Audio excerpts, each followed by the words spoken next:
Bible एक वर्ष में।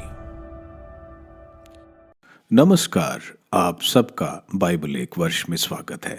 आप सब ने जो कदम उठाया है प्रभु के वचन सुनने के लिए, यह हमारे जीवन के अंधेरों को दूर करेंगे और हमें प्रभु के प्रकाश में चलाएंगे। आज हम प्रेरित चरित का अध्याय 9, एस्टर के ग्रंथ का अध्याय 1, दूसरे इतिहास ग्रंथ का अध्याय 26 और प्रज्ञा ग्रंथ का अध्याय 14 सुनेंगे। प्रभु का वचन सुनने से पहले आइए हम ईश्वर से प्रार्थना करें। हे प्रभु, हम आपका वचन सुनने वाले हैं। हमारे मन की आंखें खोलें और हमें आध्यात्मिक प्रज्ञा दें ताकि हम आपको जान सकें और आपके वचन के अनुसार अपना जीवन जिए। यह हम मांगते हैं आपसे प्रभु यीशु के नाम, आमीन। प्रेरित चरित अध्याय 9, साउल का बुलावा। साउल पर अब भी प्रभु के शिष्यों को धमकाने तथा मार डालने का धुन सवार था।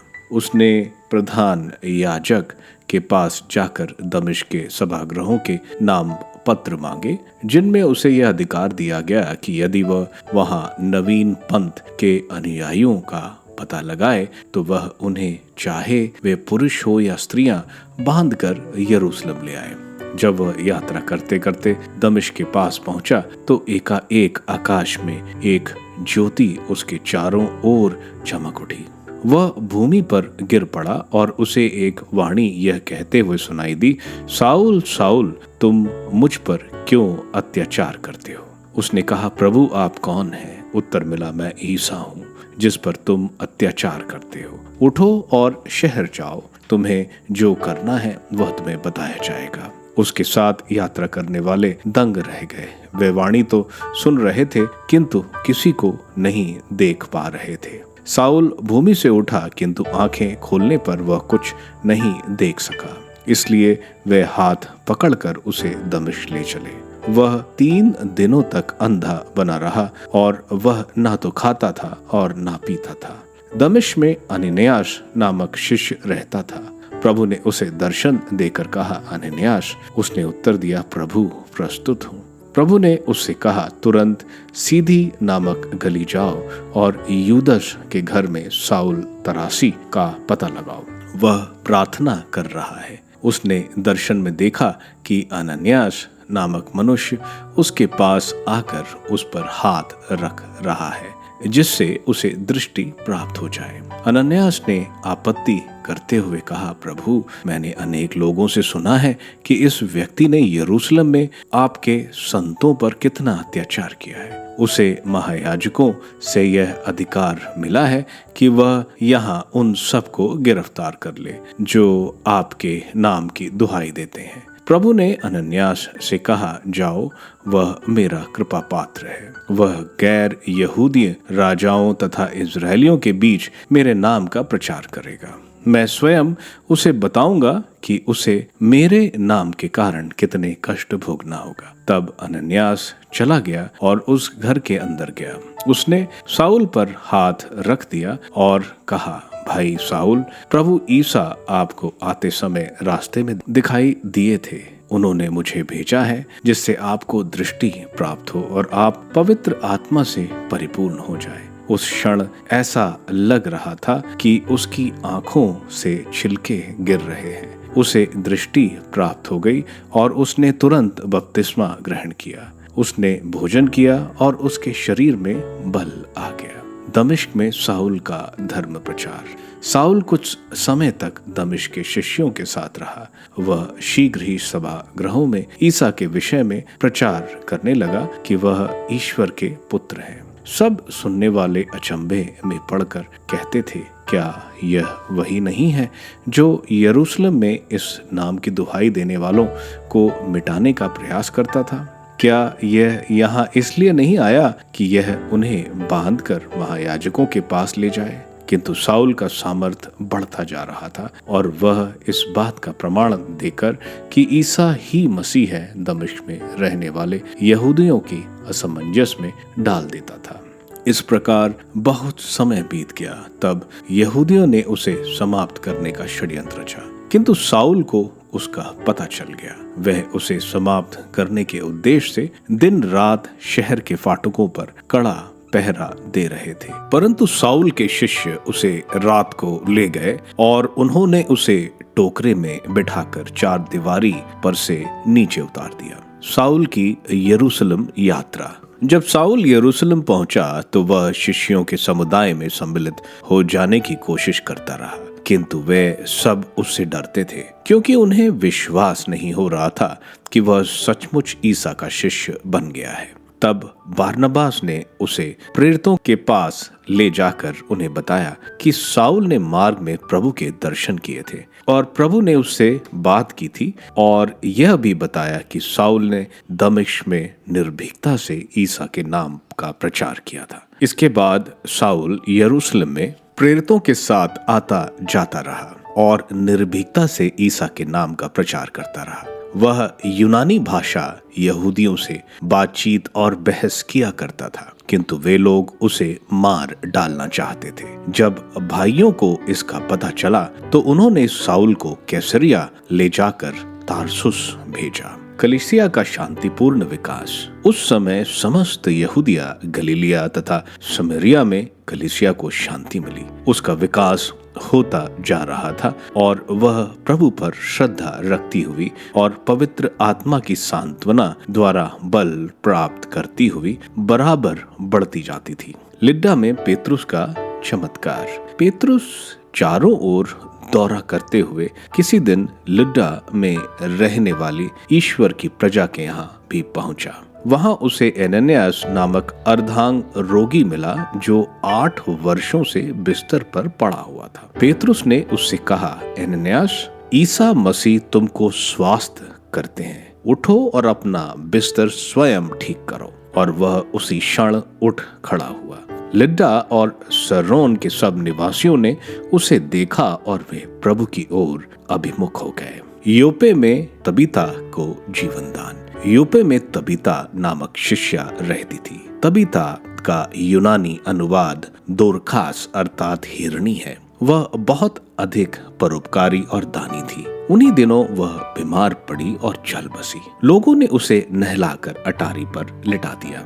लुड्डा योपे से दूर नहीं है और शिष्यों ने सुना था कि पेत्रुस वहां है, इसलिए उन्होंने 2 आदमियों को भेजकर उससे यह अनुरोध किया कि आप तुरंत हमारे यहाँ आइए। पेत्रुस उसी समय उनके साथ चल दिया।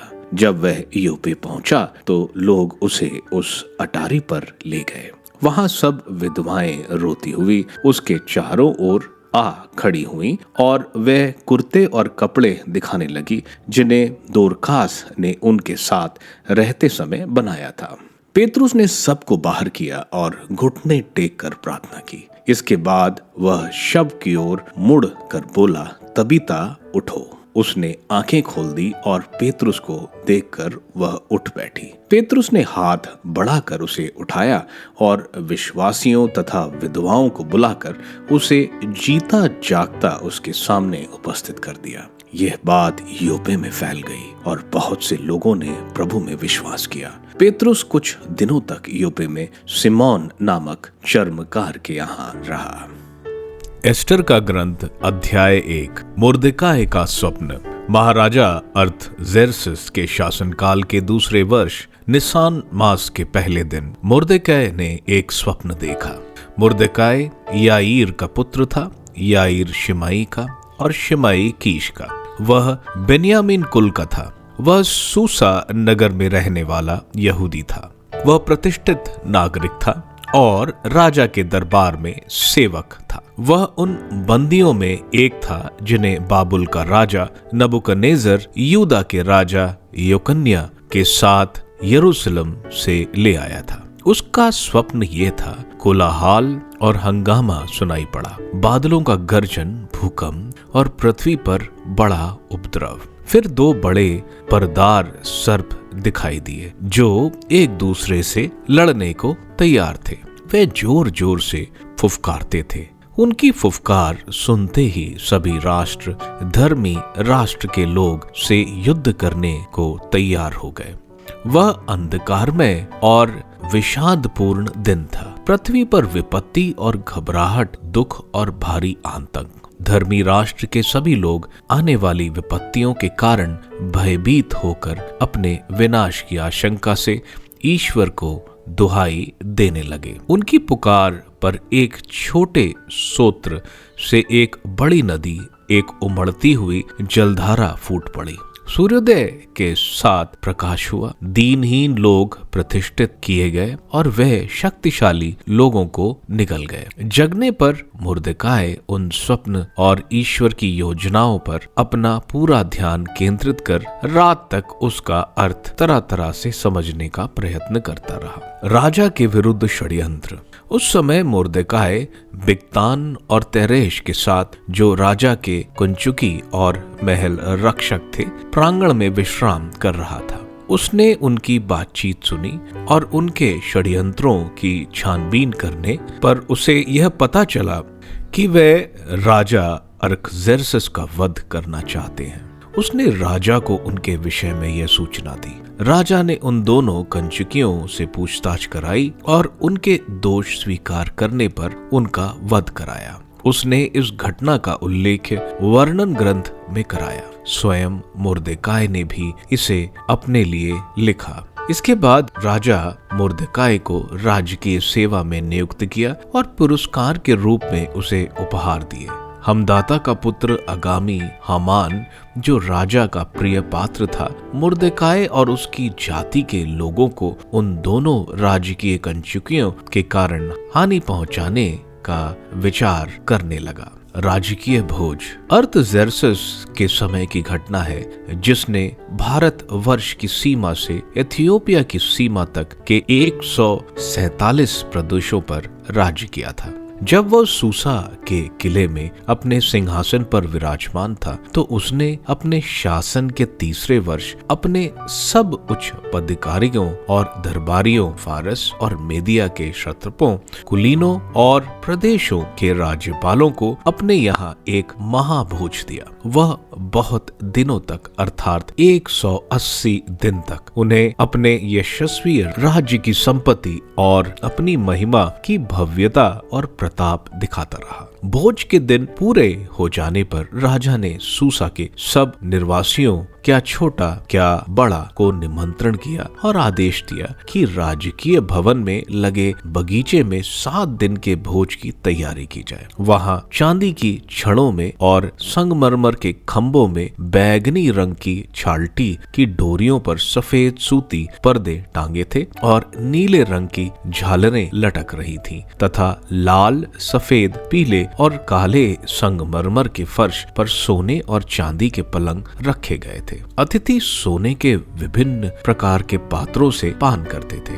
राजकीय वैभव के अनुरूप भरपूर अत्यातुम मदिरा परोसी जा रही थी। कोई पीने के लिए बाध्य नहीं किया जाता था, क्योंकि राजा ने अपने महल के सब पदाधिकारियों को आज्ञा दे रखी थी कि उन्हें प्रत्येक अतिथि का मन रखना चाहिए। वश्ती द्वारा राजा की आज्ञा का उल्लंघन। रानी वश्ती ने राजा अर्थजेर्सस के महल में स्त्रियों को भी एक भोज दिया। 7वें दिन राजा अर्थजेर्सस मदिरा पीकर आनंद मग्न था। उसने अपने यहाँ सेवा करने वाले 7 कंचुकियों को अर्थात महुमान, बिजाता, हरबोना, बिगता, अबगाता, जतैर और करकस को आज्ञा दी कि वे रानी वशती को राजकीय मुकुट पहने राजा के सामने ले आए। वह सभी लोगों और क्षत्रपों को उसका सौंदर्य दिखाना चाहता था, क्योंकि वह बहुत ही सुंदर था। परंतु रानी वशती ने कंचुकियों द्वारा प्राप्त राजा के आदेश पर आना अस्वीकार कर दिया। इस पर राजा प्रसन्न हुआ, उसका क्रोध भड़क उठा। राजा द्वारा रानी वशती का परित्याग। राजा कानून और न्याय के विशेषज्ञों से परामर्श लेकर शासन करता था। इसलिए उसने उन विद्वानों को बुलाया जो परंपराओं से परिचित थे और जो उससे सबसे निकट थे, अर्थात कर्शना, शेतार, अदमाता, तर्शिश, मेरस, मरसना और ममकान को। वे फारसियों और मेदियों के साथ प्रशासक और राजा के दरबारी थे। राज्य में उनका प्रथम स्थान था। उसने उनसे पूछा, रानी वश्ती ने असूर के राजा की आज्ञा का तिरस्कार किया जिसे राजा ने कंचुकियों द्वारा भेजा था, तो कानून को ध्यान में रखते हुए वश्ती के साथ क्या करना चाहिए? तब ममुकान ने राजा और प्रशासकों के सामने कहा, रानी वश्ती ने केवल राजा के ही विरुद्ध अपराध नहीं किया बल्कि सब क्षत्रपों और सब लोगों के विरुद्ध भी जो राजा अर्थजर्सस के सब प्रदेशों में रहते हैं। रानी की यह बात सब स्त्रियों को मालूम हो जाएगी और इससे वे अपने पतियों को यह कहते हुए तुच्छ समझने लगेंगी कि राजा अर्थजर्सस ने रानी वश्ती को अपने सामने आने की आज्ञा दी थी, लेकिन वह नहीं आई।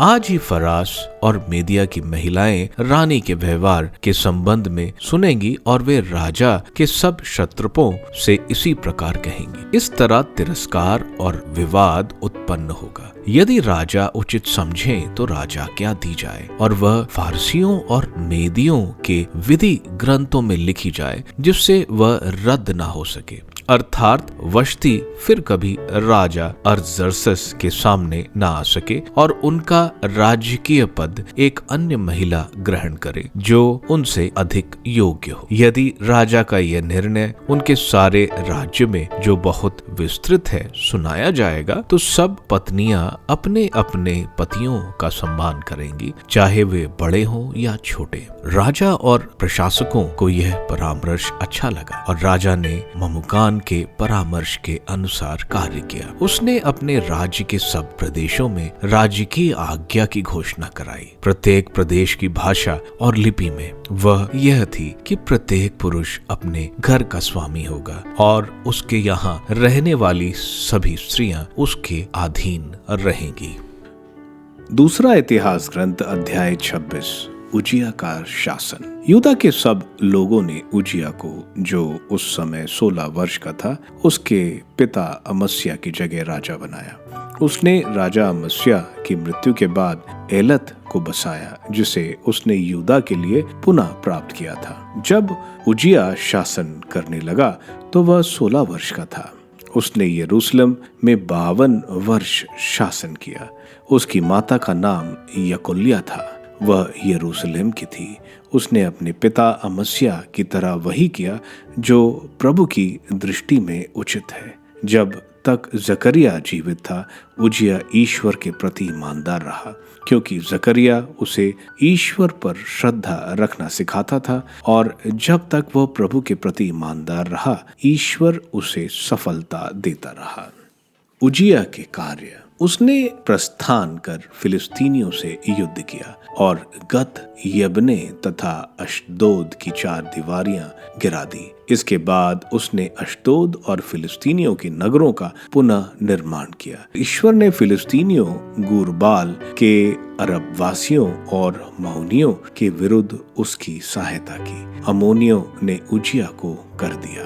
उसकी कीर्ति मिस्र की सीमा तक फैल गई, क्योंकि वह अत्यंत शक्तिशाली हो गया था। उजिया ने यरूशलेम में कोड़ फाटक, हाटी फाटक और 4 दीवारी के कोने पर बुर्ज बनवाए और उन्हें सुदृढ़ बना दिया। उसने मरुभूमि में भी बुर्ज बनवाए और अनेक कुंड खुदवाए, क्योंकि उसके पास पशुओं के बहुत से झुंड थे। इसके अतिरिक्त निचले प्रदेश और मैदान में उसके खेतिहर थे और पहाड़ों तथा कारमेल में उसकी दाखबारियां थीं, क्योंकि वह कृषि में रुचि लेता था। उजिया के पास भी युद्ध योग्य एक सेना थी। वह लिपिक यहीएल और पदाधिकारी मसेया द्वारा नामांकित संख्या के अनुसार दलों में विभाजित होकर युद्ध करने जाती थी। वह राजा के एक सेनापति हनन्या के अधिकार में थी। घरानों के मुखिया इन वीर योद्धाओं के नायक थे। उनकी कुल संख्या 2600 थी। उनके नियंत्रण में 3,7,500 1000 युद्ध योग्य वीरों की शक्तिशाली सेना थी जो शत्रुओं से राजा की रक्षा करती थी। उजिया ने सारी सेना के लिए ढालों, भालों, टोपों, कवचों, धनुषों और गोफन के लिए ढेलों का प्रबंध किया। उसने यरूशलेम में पत्थर फेंकने के यंत्र बनवाए जिनका आविष्कार निपुण लोगों ने किया था। वे तीर और बड़े पत्थर फेंकने के लिए बुर्जों और दीवारों के कोने पर रखे जाते थे।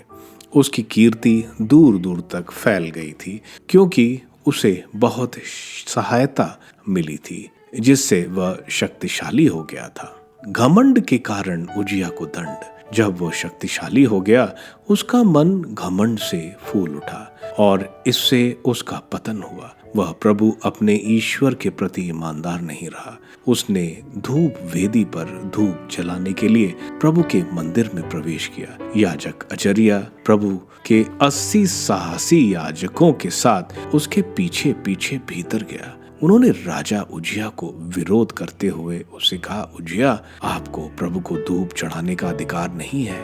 इसका अधिकार केवल हारून के वंशज याजकों को है जिनका इस कार्य के लिए अभिषेक हुआ है। इसलिए आप पवित्र स्थान से बाहर चले जाइए। आपने अनुचित कार्य किया।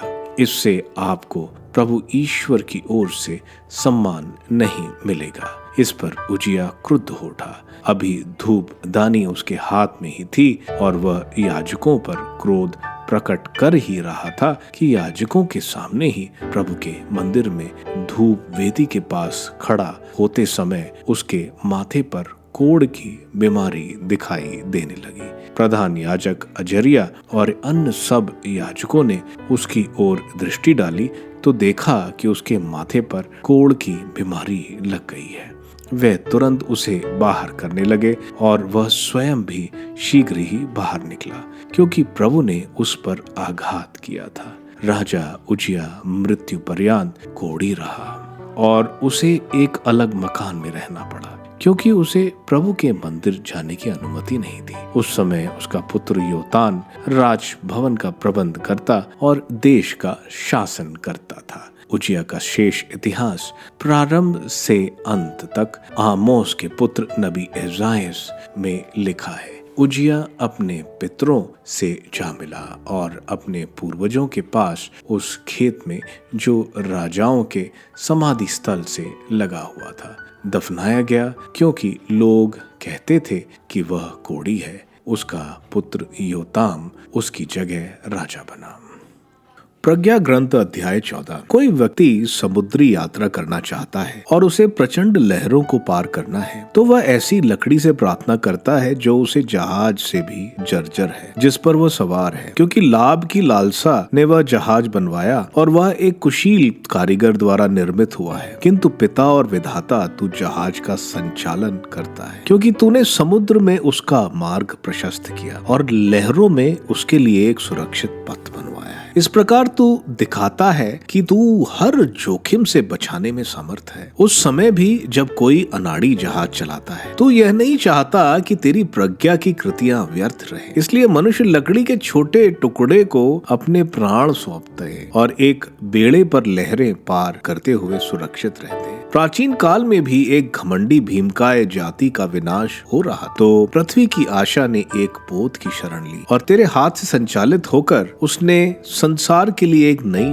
पीढ़ी का बीज छोड़ा। धन्य है लकड़ी जिसने द्वारा न्याय होता है, किंतु हाथ से बनी हुई वस्तु अभिशप्त है, मूर्ति भी और बनाने वाला भी, क्योंकि उसने उसे बनाया और मूर्ति नश्वर होते हुए भी ईश्वर कहलाती। ईश्वर को दुष्ट और उसकी दुष्टता दोनों से समान रूप से घृणा है। कृति को और उसके कृतिकार को दोनों को दंड दिया जाएगा। इसलिए राष्ट्रों की देव मूर्तियों को दंड दिया जाएगा क्योंकि वह ईश्वर की सृष्टि से घृणा के पात्र हैं। मनुष्य की आत्माओं के लिए पाप का कारण और मूर्खों के पैरों के लिए फंदा बन गई है। देव मूर्तियों की उत्पत्ति, मूर्तियों की कल्पना से धर्म त्याग प्रारंभ हुआ और उनके निर्माण ने जीवन को भ्रष्ट कर दिया क्योंकि वे ना तो आदि में विद्यमान थी और ना सदा बनी रहेंगी। मनुष्यों की व्यर्थ कल्पना के कारण उनका पृथ्वी पर आगमन हुआ था। और इसलिए उनका अकिस्मत अंत निश्चित किया गया है। अप्रत्याशित शोक से दुखी होकर किसी पिता ने अपने बच्चे की मूर्ति बनवाई जिससे असमय में मृत्यु हो गई थी। जो बच्चा मनुष्य के रूप में मर गया था वह उसे अब देवता का आदर देने और अपने अधीन लोगों द्वारा पूजा पाठ करने लगे। इसके बाद इस दुष्ट प्रथा को बल मिला, उसका विधिवत पालन होने लगा और शासकों के आदेश पर गड़ी मूर्तियों की पूजा होती रही। लोग राजाओं को अपने सामने आदर नहीं दे सकते थे क्योंकि वे उनसे दूर रहा करते थे। इसलिए उन्होंने दूरवर्ती आकृति का प्रतिरूप बनाकर समादृत राजा की प्रत्यक्ष मूर्ति की रचना की जिससे वे अपने उत्साह से अनुपस्थित की चापलूसी कर सके, मानो वो विद्यमान हो। जो लोग राजा को नहीं जानते थे वे भी कलाकार के पूर्व उत्साह से प्रेरित होकर मूर्ति की पूजा में सम्मिलित हो जाते थे क्योंकि कलाकार ने शासक का कृपा पात्र बनने के उद्देश्य से अपने कौशल से वास्तविकता से सुंदर बनाया था। भीड़ ने मूर्ति के सौंदर्य से मोहित होकर उसे जो पहले समादृत मनुष्य था अपनी आराधना का विषय बनाया। इस प्रकार यह प्रथा मानव जीवन के लिए फंदा बन गई क्योंकि मनुष्यों ने चाहे अपने दुर्भाग्य से या शासकों के दबाव से पत्थर या लकड़ी के टुकड़ों को वही नाम दिया जो किसी दूसरे को नहीं दिया जा सकता। मूर्ति पूजा का परिणाम वे न केवल ईश्वर के ज्ञान के विषय में भटक गए बल्कि वे अपने अज्ञान के कारण जो घोर संघर्ष का जीवन बिताते हैं अपनी इस दयनीय दशा को शांति का नाम देते हैं। वे अपने पुत्रों की बलि चढ़ाते, रहस्य अनुष्ठान मनाते और रंगरलियों के साथ दावतें उड़ाते हैं। वे ना तो जीवन का आदर करते और ना विवाह की पवित्रता का। वे षड्यंत्र रचकर एक दूसरे का वध करते और व्यभिचार द्वारा एक दूसरे को दुख देते हैं। चारों ओर अव्यवस्था है, रक्त और वध, चोरी और छल कपट, प्रलोभन और बेईमानी, दंगा और झूठी शपथ, मूल्यों का विघटन, परोपकार की कृतज्ञता, आत्माओं का दूषण, अप्राकृतिक सत्संग, विवाह का व्यतिक्रम और लंपटता क्योंकि घृणित देव मूर्तियों की पूजा सभी बुराइयों का प्रारंभ कारण और पराकाष्ठा है। मूर्ति पूजक या तो आनंद तिरक में पागल हो जाते या झूठी भविष्यवाणी करते या अन्याय की कमाई खाते हैं या झूठी शपथ खाने से संकोच नहीं करते। वे निर्जीव देव मूर्तियों पर भरोसा रखते हैं इसलिए उन्हें अपनी झूठी शब्दों के कारण किसी अनर्थ की शंका नहीं किंतु उन्हें दोहरा दंड दिया जाएगा क्योंकि उन्होंने देव मूर्तियों के अनुयायी बनने के कारण ईश्वर के विषय में भ्रांतिपूर्ण विचार रखा है और पवित्रता की अपेक्षा करते हुए कपट से झूठी शपथ खाई। शपथ के समय जिनका नाम लिखा जाता उनकी शक्ति नहीं बल्कि न्याय ही पापियों को सौदा उनके अपराध का दंड देता है। प्रेरित चरित्र के अध्याय 9 में हम देखते हैं सॉल का संत पॉल में कन्वर्जन। हम देखते हैं सॉल कलीसिया पर बहुत अत्याचार कर रहे थे। उन्होंने प्रधान याजक से परमिशन ली कि वे दमास्कस जाएं और जो यहूदी इस नई कलीसिया में है उसको पकड़कर यरूशलेम लाए। दमास्कस में बहुत अधिक यहूदी आबादी थी। सॉल जो यरूशलेम में हो रहा था उसको रोकने और इन लोगों को पकड़ने दमास्कस जा रहे थे। दमास्कस पहुंचने से पहले एक सूर्य से भी ज्यादा प्रकाशमय प्रकाश साउल के चेहरे पर चमकता है और वो घोड़े से गिर जाते हैं। पूछे जाने पर उसे प्रभु यीशु जवाब देते हैं कि वह प्रभु यीशु है। साउल बहुत अचंभे में फंस जाता है क्योंकि वह प्रभु यीशु को जीवित नहीं मानता था, वह प्रभु को मसीहा नहीं मानता था और प्रभु को शपित मानता था। अब प्रभु को देखकर वह महसूस करता है कि प्रभु जीवित है, प्रभु ही मसीहा है। हम देखते हैं वो अंधा हो गया था। इस ईश्वरीय प्रकाश को देखने से वह दमास्कस में जाता है और 3 दिन बिना कुछ खाए पिए अपने से लड़ रहा है क्योंकि उसने जो कुछ गलत किया था कलीसिया के विरुद्ध, जबकि प्रभु यीशु ही मसीहा है। अनन्यास हम देखते हैं पहले हिचकिचाता है लेकिन फिर वो जाकर साउल पर अपने हाथ रखते हैं और उसकी आंखों से पपड़ी निकलती है और वे पवित्र आत्मा से परिपूर्ण हो जाते हैं। हम देखते हैं जो कलीसिया के खिलाफ था वह ही जोर शोर से प्रचार कर रहे हैं। हम देखते हैं वह इनको बता रहे हैं कि प्रभु यीशु ही मसीहा है। वहां के लोग साउल को मारना चाहते हैं। इस पर कलीसिया वासी साउल को बड़े टोकरे में नीचे उतारते हैं। वे यरूशलेम जाते हैं, लेकिन कोई उनसे मिलने को तैयार नहीं होता। संत बारनबास साउल को सब प्रेरितों से मिलाते हैं। यरूशलेम में भी साउल ग्रीक भाषी यहूदियों को समझाते हैं कि प्रभु यीशु ही मसीहा है। वे इनको मारना चाहते थे, इसलिए विश्वासी इनको सिजरिया लाते हैं और टारसस के लिए एक जहाज में उनको बैठा देते हैं।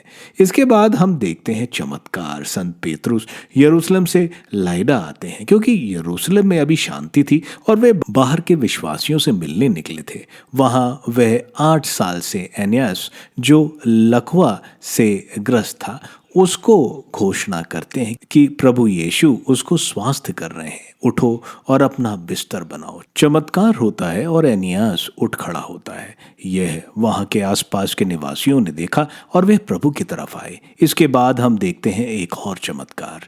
जोपा, जो लाइडा के पास है, वहां तबीता नाम की एक स्त्री की मृत्यु हुई, जो बहुत दान धर्मी थी, जिसके लिए विधवाएं रो रही थी तबीता के द्वारा बनाए कपड़े दिखाकर।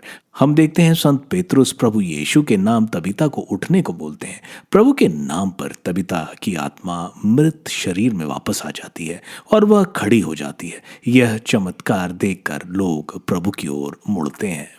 एस्टर के ग्रंथ के अध्याय 1 में हम देखते हैं सूसा, जो पर्शियन राजा जेरसस एक की राजधानी थी। इस इलाके में यहूदी माइनॉरिटी में थे और अन्य जातियां इन पर शोषण करते थे। यह इसलिए महत्वपूर्ण है क्योंकि हामान ने राजा के द्वारा सारी यहूदियों को मारने का फरमान निकाल दिया था, लेकिन मुर्देसाई और एस्टर, जो जेरसस की नई रानी थी, उसकी वजह से यह फरमान बदला गया और यहूदी बच गए।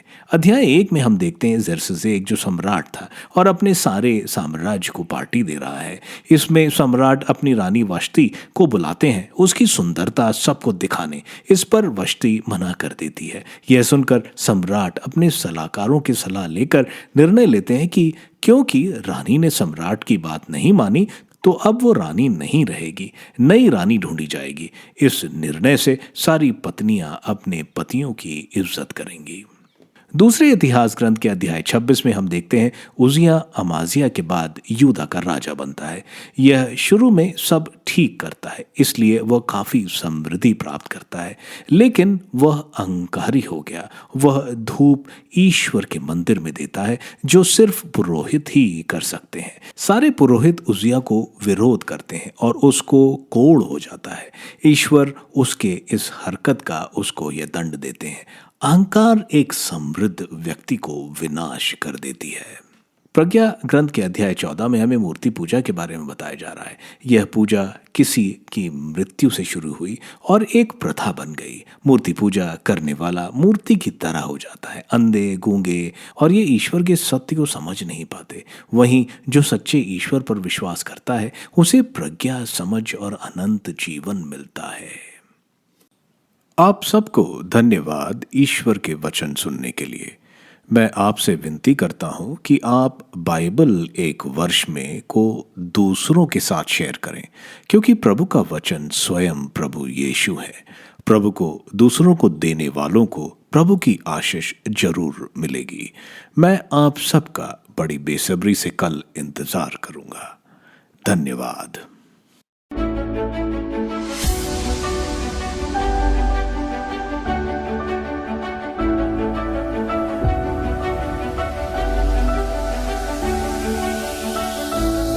बाइबल एक वर्ष में